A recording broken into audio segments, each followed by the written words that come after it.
po sa inyo lahat. Ako po si Jamie Rose Aragones, ang mag-uulat tungkol sa earthquake o paglindol. Ano nga ba ang earthquake? It is the trembling of the Earth's surface that occurs when the energy stored within the Earth in the form of strains in rock layers is released.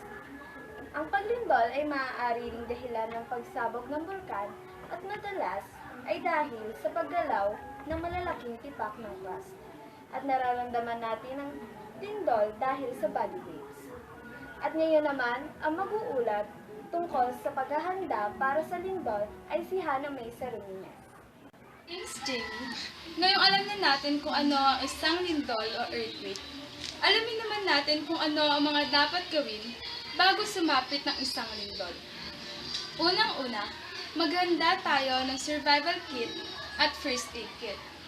Ang survival kit ay naglalaman ng pito, flashlight, posporo at kandila. Maaari natin itong gamitin upang tayo ay makasurvive at maaari rin tayong matagpuan kung sakaling tayo ay matrap sa isang gusali. Pangalawa, maghanda tayo ng mga debateriyang gamit tulad ng radyo upang maging alerto tayo sa mga bagay na nangyayari sa labas ng ating mga bahay.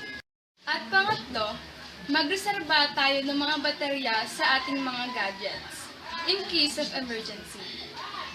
Ngayong alam na natin kung ano ang mga dapat gawin bago sumapit ang isang lindol, alamin naman natin kung ano ang mga dapat gawin habang lumilindol.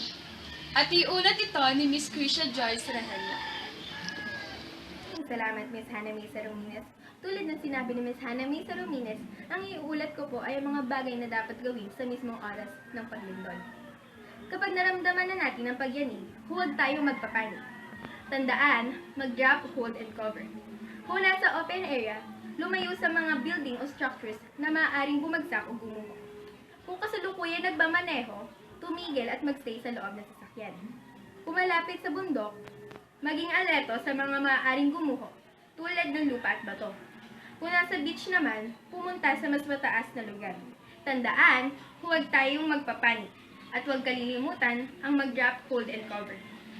At ang susunod na magpapayo ay si Miss Mia Joyce Panessa. Muli, ako po si Miss Krisha Joyce M. Rehenio, nag-uulat. Magandang araw po. Maraming salamat, Miss Krisha Joyce M. Rehenio. Ngayon naman, iuulat ko ang mga dapat gawin pagkatapos ng earthquake o lindol. Una, pumunta sa open area nang nakakover ang ulo. Pangalawa, tingnan kung may mga nawawala ba sa iyong mga kasama. Pangatlo, i-check kung may mga galos kayo at kung meron man, magpalapat ng first aid. Pang-apat, tingnan kung may mga electric appliances na nakabukas. Pang-lima, maging alerto sa mga balita sa radyo at kung saan pa na pwedeng makahanap ng balita. Pang-anim, tingnan kung may mga gamit o bagay na maaaring mag-apoy. At panghuli, makiramdam dahil baka magkaroon ng aftershock. Muli, ako po si Mia Joyce Panessa. Maraming salamat po.